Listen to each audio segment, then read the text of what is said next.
Episode 33, My Midnight Radio Show. Do you remember the dream job you had as a kid? Well, for many of us, such dreams fade over time as we began to discover other interests in life. But for some, the dream still stands strong, even after many years had gone by. This is the case for Alan, as he lived his childhood dream of becoming a radio personality. And little did Alan realize, time had gone by as he had now been a radio personality for over 15 years. He loved every part of his job, from the controlling of his broadcasting desk setups to playing his favorite music, and most of all, the interactions he had with his listeners. One day, after a long discussion with his upper management, they decided to go for a restructuring in the channel's show schedules and format. Alan had to switch from his morning program to the 10 p.m. to 2 a.m. time slot where he would host a horror program on his own instead. His show would then require him to either read a story sent in by his listeners, or his listeners could call in to share their stories themselves. So the show finally began one Thursday night, and Alan was excited for the fresh start. The first caller called in and shared a horror experience that she had while on vacation. Alan was intrigued while listening to the stories, as he began to realize how much he was enjoying his new program. The night wore on, and after several story sessions later, it was almost 2 a.m. and his show was about to end. Alan then picked up a final call, and as per usual, Alan then said, "Hello to our final caller of the night. May I know who is on the line, please?" After a brief silence, Alan thought it was due to a weak signal, so Alan repeated himself and said, "Hi there, may I know who's on the line with us tonight?" That was when Alan heard only breathing sounds on the other line before a man's voice finally spoke in a hushed voice. "You like ghost stories? Huh?" Although the voice gave Alan weird vibes, he knew that many of his listeners were still tuned in, and he didn't want to bring an awkward end to the show.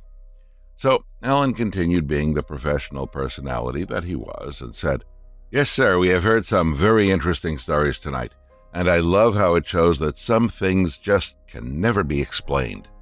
Alan then heard the voice laugh in a soft but creepy voice before it said, "You love having them sit beside you, too, huh?"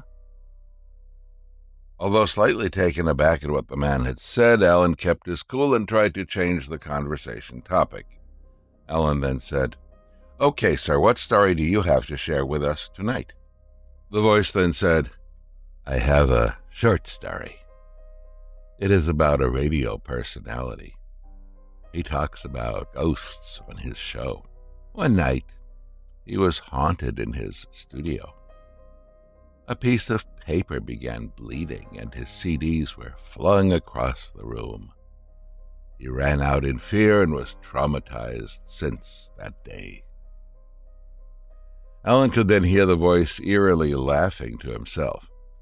Alan thought that it was probably someone trying to play a prank on him and just entertain the conversation. Alan then said, "Okay, sir, thank you for sharing the story. I hope the radio personality was okay after that. Thank you and have a great night, yeah?" Before the voice could respond, Alan dropped the call and said goodnight to his listeners before ending his show. Now that the show had ended and Alan was off the air, he was a little creeped out by the final call, but began clearing up his desk as he was tired and ready to leave. He checked his phone, and that was when Alan realized that he had received several missed calls from one of his colleagues about 10 minutes ago, right before he spoke to the final caller. Seeing that there were several missed calls, Alan called back his colleague.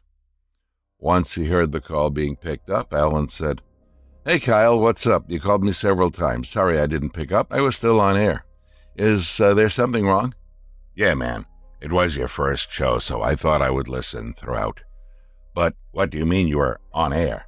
I tried to call you earlier because you abruptly ended the show before time was up," said Kyle. "No, I didn't. I literally just ended my call with the final caller. "He shared something about a radio personality being haunted, remember?" said Alan. "What do you mean, man?" "After the lady caller was done, you used a hoarse, soft voice and just said good night. After that, there was just dead air for about 30 seconds before the music playlist began," said Kyle. "Okay, I'm not sure what you were hearing, but I never said goodnight to all our listeners after talking to the lady. I didn't even play any music after putting down her call. Once the line was cut off, I immediately picked up the call for the last guy," explained Alan. As Kyle was about to respond, Alan began to hear his phone signal getting disrupted, and soon after his line with Kyle was cut off. Thinking that it was just bad signal due to the rain outside, Alan just placed his phone aside and continued packing his stuff. While doing so, Alan thought about what Kyle had said earlier about the show ending too soon. It made him concurrently think about the last caller again and how weird he sounded. Alan began to feel slightly nervous, especially since the radio shows for the other channels had ended earlier. This meant that he was all alone in the building, seated on the 3rd floor. The next closest person to him was the security guard on the 1st floor at the security post near the entrance of his office building. So, Alan quickly packed his bag, and just when he was about to pick his file to put it into his bag, he looked at the file's documents as they were partially covered in red liquid.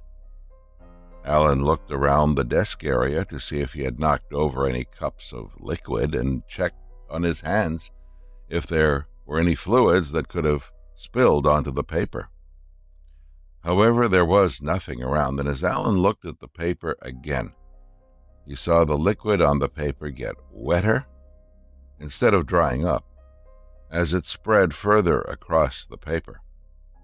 The metallic smell then made him realize that it was blood on the paper, which made him confused.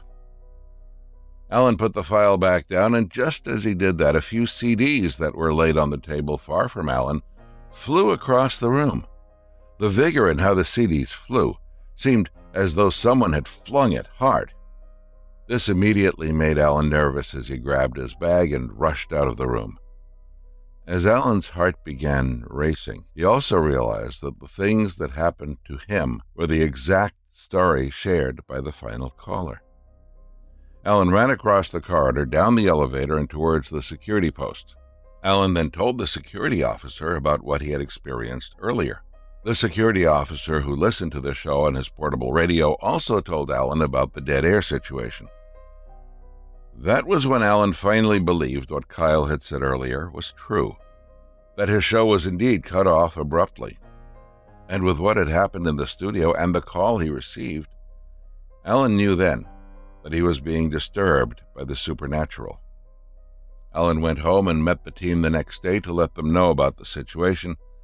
That was when they decided to have a healer visit the studio later that night to help with the matter. In the evening before Alan's show, the healer entered the room together with Alan, Kyle, and a couple more of the staff members. The healer looked around and then said, "So, this is where you talk about the stories, right?" "That's correct, sir. I was pretty badly disturbed last night," shared Alan. "And you guys didn't cleanse this place before starting your new horror show, right?" asked the healer. "No, sir, we didn't. Do you happen to know why they decided to disturb me after all these years of never experiencing anything supernatural in this studio?" asked Alan.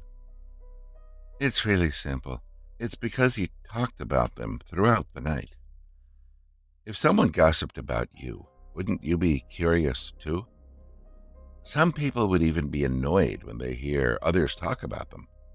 What's more, when you spent hours doing that. And unfortunately, it was also a Thursday night. Whether you believe it or not, this is the night of the week where they're the most active," explained the healer. The healer then conducted a cleansing ritual throughout the studio and the common corridor. Once done, the healer said, "Next time, please cleanse the studio if you decide to do such similar radio shows. These sorts of storytelling sessions really attracts their attention. That's why they even called in, didn't they?" said the healer.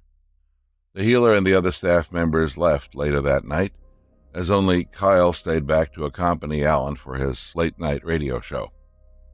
Thankfully, no other extreme occurrences happened again since then. Alan continued his show for years to come, and occasionally he still experienced slight disturbances, maybe hearing random knocks on the wall every now and then, but nothing to the extent of what he experienced on that fateful night. No more blood dripping off his documents, no CDs flying off the table, and more importantly, no more eerie calls that haunted Alan's midnight radio show.